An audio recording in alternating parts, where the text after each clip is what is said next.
The world is made of white. A deep, silent blanket of snow covers everything the eye can see. Yellowstone in winter is not the park of summer crowds and sunlit meadows. It is a different realm altogether, a land sculpted by frost and ruled by the cold. The air is so sharp it feels like a physical thing against your skin, a crystalline presence that carries the faintest scent of pine and frozen earth. The silence is profound, a heavy quiet that seems to absorb all sound.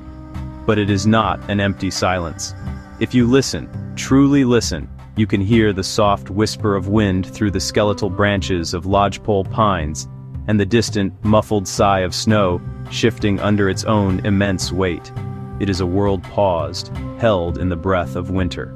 This kingdom of white is punctuated by columns of steam, rising like dragon's breath from the earth's core. Geysers, hot springs. They defy the freeze, creating oases of warmth in the vast, cold expanse. Here the ice forms delicate feathery crystals called hoarfrost, decorating every surface with intricate patterns. The bison are the ancient kings of this winter kingdom. They are colossal figures, dark and immense against the endless white. Their thick, shaggy coats, a marvel of natural engineering, are covered in a layer of frost and snow. This dense fur traps a layer of air close to their skin, acting as a perfect insulator against the biting cold. They move slowly, deliberately, conserving every ounce of precious energy. Their breath steams in the frigid air, creating a halo of mist around their massive heads. These are not just animals, they are living mountains, embodiments of endurance, perfectly sculpted by millennia of harsh winters, just like this one. To find food, the bison use a remarkable technique. They swing their enormous heads from side to side, using their powerful neck muscles and broad skulls like living snowplows. They clear away deep drifts of snow to uncover the buried grasses and sedges beneath. Grasses, sedges. This is exhausting work, a constant battle against the elements for every mouthful of sustenance. You can see the evidence of their labor in the cleared patches of ground that dot the snowy valleys. It is a slow, methodical process, a testament to their patient and unyielding nature. They must eat constantly to fuel the internal furnace that keeps them alive in temperatures that can plummet far below freezing. In the stark white canvas of the Lamar Valley, the wolves move like living shadows. Their coats, jet black grizzled gray, provide a stark contrast against the snow, making them surprisingly visible from a distance. They are the apex predators of this winter world, and their presence brings a different kind of energy to the landscape. Tension, intelligence, and wildness. Watching a pack travel across a frozen valley is a truly breathtaking sight. They move with an effortless, loping gait, covering vast distances with remarkable efficiency. Their long legs and large paws act like snowshoes, allowing them to travel over deep snow without sinking.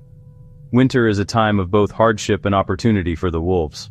The cold weakens the herds of elk bison, making them more vulnerable to a coordinated hunt. The elk of Yellowstone face a formidable challenge as winter descends. Once scattered across the high country, they are driven down to the lower valley's plains. Here, they gather in large herds, their brown coats blending into the muted sagebrush. They appear almost ghostly in the pale winter light. Every movement is slow and deliberate. They must dig through the snow but aren't as well equipped for the task. They use hooves to paw, cratering to reach dried grasses, shrubs beneath.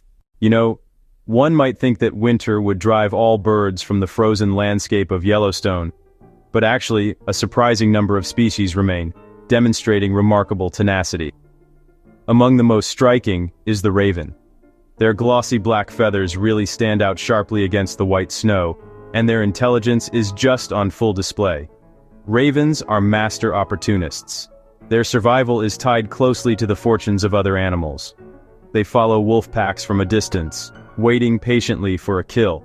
Once the wolves have eaten their fill, the ravens descend in a raucous group. Another hardy resident is the American dipper, a small, unassuming gray bird with an extraordinary lifestyle. You can find them along the park's semi-frozen rivers, performing their namesake behavior of dipping and bobbing on rocks at the water's edge. In a flash, they will plunge into the icy, fast-flowing water, disappearing completely. Their feathers are so dense and oily that they remain perfectly dry and insulated. High in the frosted branches, you might spot a Clark's nutcracker. its remarkable memory locates hidden caches all winter, planting future forests with forgotten seeds. The story of winter in Yellowstone is not the story of one animal, but a grand symphony of many different survival strategies playing out in concert. Each species has developed its own unique set of tools and behaviors, a specialized answer to the fundamental questions: how to stay warm, how to find food. The bison, with its massive size and powerful head, is a brute force survivor, plowing through the snow with sheer strength. Its thick coat and large body mass are its armor. In stark contrast, the wolf employs a strategy of intelligence, cooperation, opportunism. It does not fight the winter itself, but rather uses the conditions created by winter to its advantage. The elk's strategy is one of endurance and retreat. For those that remain, survival becomes a game of energy conservation. Meanwhile, smaller creatures demonstrate yet another set of solutions, while the large animals command our attention as they battle the elements above. A whole other world of survival is unfolding in a secret kingdom beneath the snow. This hidden realm, known as the Subnivian zone, is a network of tunnels and pockets at the boundary between the ground and the snowpack. For small mammals like voles, shrews, mice, this is their entire winter world. The snow acts as a remarkable insulator, keeping temperatures near freezing even when air above plummets to deadly lows. Here, protected from wind and many watchful eyes, life goes on. They do not hibernate. They scurry passageways for seeds, roots, and grasses. A secret drama plays out just inches beneath much larger feet. It is a world of darkness, scent, and touch. However, this world is not entirely safe. Predators have adapted. Using incredible hearing to locate moving prey, the fox will leap high and plunge into the snow to snatch an unsuspecting vole. The Subnivian zone is a fragile refuge, its fate bound to the structure of the snow itself. Life in the Yellowstone winter is governed by ancient and unyielding rhythms. The most fundamental of these is the rhythm of day and night. Day-night. Of sun and frost. The days are short, the sun hangs low in the sky, offering a weak, slanted light that does little to warm the frozen land. Animals must make the most of these precious hours of daylight to search for food. As dusk falls, a deep and profound cold settles over the landscape, forcing most creatures to seek shelter and conserve their warmth. The nights are long and intensely cold, a period of quiet endurance under a canopy of brilliant stars. Another powerful rhythm is that of the weather itself. A calm, clear, cold day presents one set of challenges. A raging blizzard presents an entirely different one. Storms can blow in with frightening speed, reducing visibility to near zero, burying the landscape under fresh, deep drifts of snow. During these tempests, most animals simply hunker down and wait.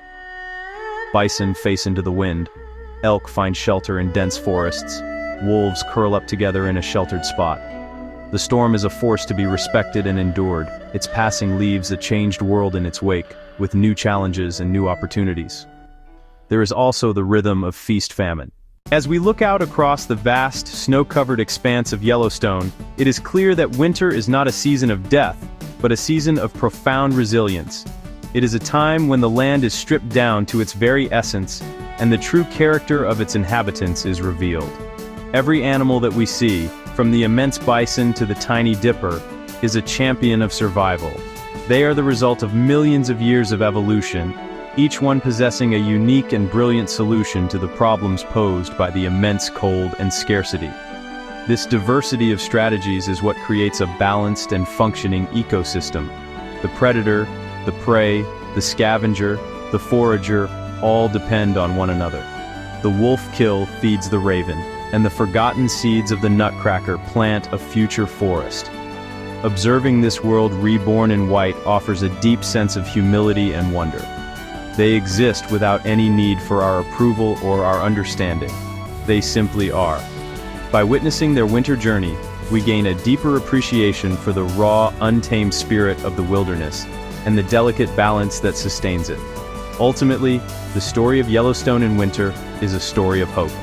Every track in the snow, every plume of steamy breath in the frigid air, is a symbol of this enduring spirit. As winter recedes, we understand the hardships were a necessary crucible, preparing the world for its glorious rebirth.